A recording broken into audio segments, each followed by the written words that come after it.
Olá pessoal, sou Franca Thaís do canal Historiando a Verdade. E antes de começar a gravação, deixa um like, um link, deixa um like, não é? Porque tanto positivo quanto negativo, porque é o like que induz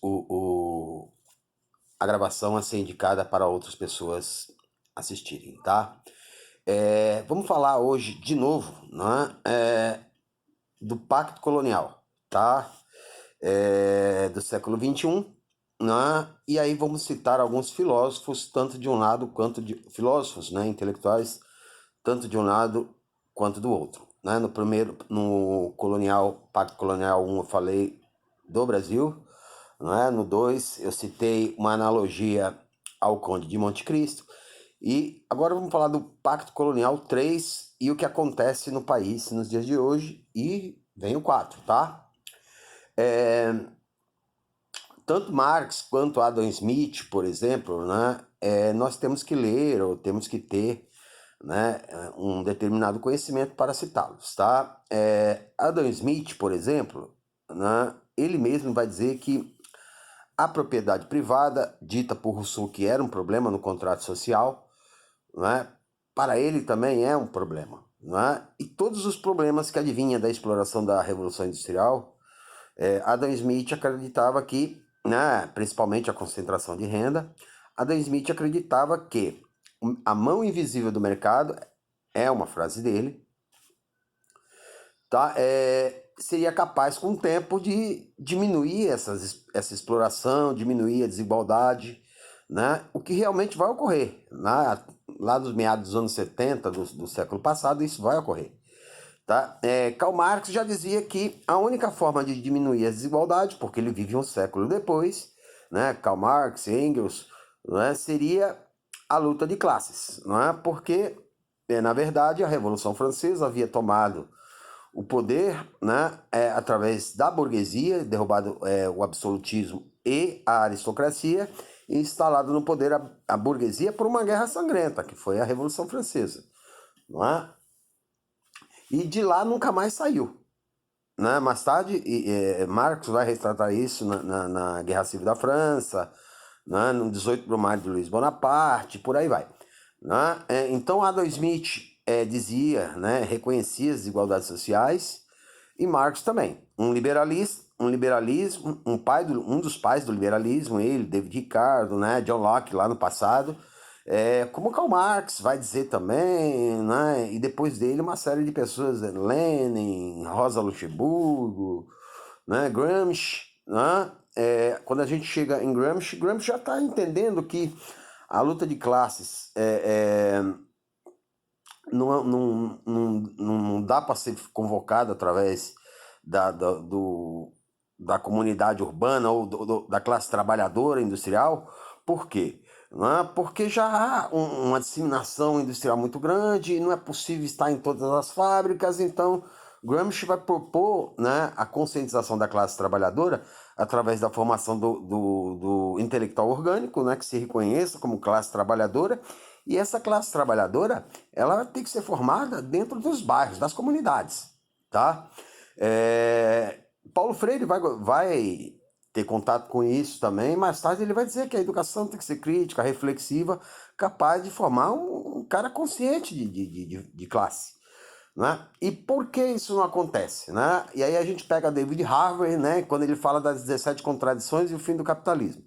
David Harvey vai dizer que a, a burguesia nascida na Revolução Industrial, já, isso no livro dele, já na página 160, 161 ou 162, eu não me recordo bem, ele vai dizer que a burguesia industrial já sabia desse problema, né, da formação, né, formar a classe trabalhadora muito preparada, ela vai reagir contra o status quo, né, vai reagir contra a exploração e inclusive contra a mais-valia. Não é? E tanto é que passa esses três aí, né? Você pega Adam Smith, pega Karl Marx, né? Depois você pega Gramsci, aí você vê nascer, né? Já nos anos 70, né? Há uma sociedade mais ou menos, né? Melhor, principalmente nos Estados Unidos, não é? mas no mundo ainda não. O Brasil está passando por um período de ditadura militar, onde há o milagre econômico que não chega nunca na mão da classe trabalhadora, não é?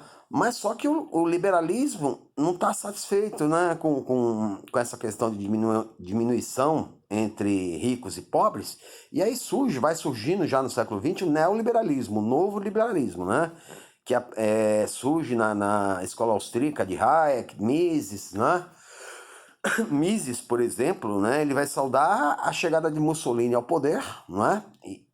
Para mim, isso é um marxismo já de ódio, né, de Mussolini ao poder, Winston Churchill também, né? Se eu não me engano, o presidente do Banco Mundial na época. Por quê? Porque melhor Mussolini, um fascista, do que o Stalin comunista, tá? E aí, por ironia do destino, quem salva a Europa do comunismo aliás, do fascismo e do nazismo é o comunismo, né? Pseudo-comunismo, porque a ditadura não entra em nenhum momento, né? A ditadura do proletariado é só uma transição para que se mude para o comunismo, né? O socialismo é uma ditadura do proletariado para a mudança ao comunismo. E aí, como as pessoas não leem nada disso, então não fazem análise, né? E chegam tem um determinado grupo da sociedade que pensa que o liberalismo, né, ou o neoliberalismo vai fazer bem para a classe trabalhadora, e na verdade não. E vamos ao Brasil dos dias de hoje, não é? De novo, a gente é surpreendido a cada dia por uma notícia, né? A reforma da Previdência foi aprovada. Provavelmente a classe trabalhadora, né, principalmente os mais pobres, né, muitos não irão se aposentar, não é? A proletarização, né, a redução dos ganhos na velhice de quem se aposenta também desincentiva a produção industrial dentro do mercado interno. Por quê? O cara está ganhando menos porque o capitalista vai investir. De jeito nenhum. Não é? E aí você vem logo em seguida uma medida provisória para que seja suspensa qualquer direito trabalhista enquanto o país não chegar a 5 milhões de desempregados. Se você suspende, você tira todos os direitos trabalhistas, né? O capitalista ele não está pensando em país e não está pensando muito menos em classe trabalhadora. Ele vai contratar da forma que ele quiser, como ele quiser e com o salário que quiser, né? Porque não há mais uma limitação para o que ele possa fazer, né? E você fazendo isso, né, com um mar de miseráveis, né, um mar de pessoas desempregadas, você vai contratar a pessoa no subemprego e muito menos com poder aquisitivo. Vai diminuir o poder aquisitivo. Não é porque se um não faz, né, outros milhares vai fazer por um menor salário. Tá? E diminuindo o poder aquisitivo, é óbvio que diminui o poder de compra dentro do mercado interno. E se diminui o poder de compra, é óbvio que diminui a atividade industrial. Porque só se produz dentro de um mercado, né, conforme a demanda. O próprio Mises vai dizer isso, né, na escola austríaca. Não é? Walminsky, né, vai dizer isso também. Né? Você produz de acordo com a demanda. Se a classe trabalhadora está ganhando muito pouco, claro que o mercado não vai produzir. Não é? Ou vai produzir muito pouco. Se produz muito pouco, não é óbvio que a atividade, a indústria não reaquece. E se a indústria não reaquece, o comércio também não reaquece, o comércio não reaquecendo, a indústria também não reaquece, porque há uma ligação óbvia aí, né? Se o trabalhador não compra porque não tem dinheiro ou reduz seu poder de compra, não é? E muitos acreditam que vai chegar a metade, a 1/3 do poder de compra, o país vai ficar constantemente em colapso, tá? E as pessoas não conseguem perceber isso. Você pega agora, né, uma outra questão muito ruim, né, o presidente que quer indicar o filho como embaixador nos Estados Unidos. Nunca houve uma indicação, né, fora do campo diplomático, que, desde a ditadura militar no Brasil, que não fosse da escola de Rio Branco. Né? O filho ainda, isso primeiro é nepotismo, e segundo, né, o embaixador não vai tratar de ideologias e não vai ter lado. Embaixador é embaixador, o embaixador conversa com todo mundo. não é? E aí você vai optar como um parceiro comercial, vai ser subserviente aos Estados Unidos, sendo que os Estados Unidos são os nossos concorrentes, né? Eles são um país também exportador de agronegócio, né? Plantador de soja, de açúcar e de uma série de outros produtos agrícolas, né? Produção também de pecuária, assim como nós. Não é? E por outro lado, a gente deixa de lado a China, que era um comprador nosso. Não é? A China não tem terra para produzir, porque tem muita gente. E comprava de nós. A gente acabamos de perder aqueles 10 milhões de soja e as pessoas não acreditam nisso. Não é? E aí vai uma pessoa que não tem qualificação, não fala um inglês fluente, não é? E que tem ideologia. Né? Ideologia de quê? Puxar o saco, né, do chefe, Donald Trump, né? E o subchefe, que é o pai dele. Né? Uma coisa totalmente absurda. O próprio corpo diplomático, não é? Percebeu isso e já está falando isso em redes sociais. E não só, né? Tem jornalistas dizendo isso. Né? E a gente sabe que um único caso que acontece assim é na Arábia Saudita. A Arábia Saudita é uma ditadura sangrenta, milenar, não é? Cujo o pai, o rei, tem um avião de $1 bilhão, o filho tem um avião de $800 milhões, tanto que é o primeiro e segundo avião de deslocamento de seres humanos mais caros do mundo. Primeiro e segundo. Tá? Os aviões tudo folhado a ouro, etc, etc. E é um povo extremamente oprimido na Arábia Saudita. E por que não falam da ditadura? Porque ela colabora, né, com petróleo com os Estados Unidos. Ela é uma subserviente também, a Arábia Saudita, dos Estados Unidos. Tá? Por isso que eles não entram nessa crítica que os norte-americanos fazem a ditaduras. Essa ditadura eles não veem. Por quê? Porque é uma ditadura que é subserviente a eles. Por que eles não estão falando mal do país, do Brasil hoje? Porque o Brasil está entregando tudo. Não é?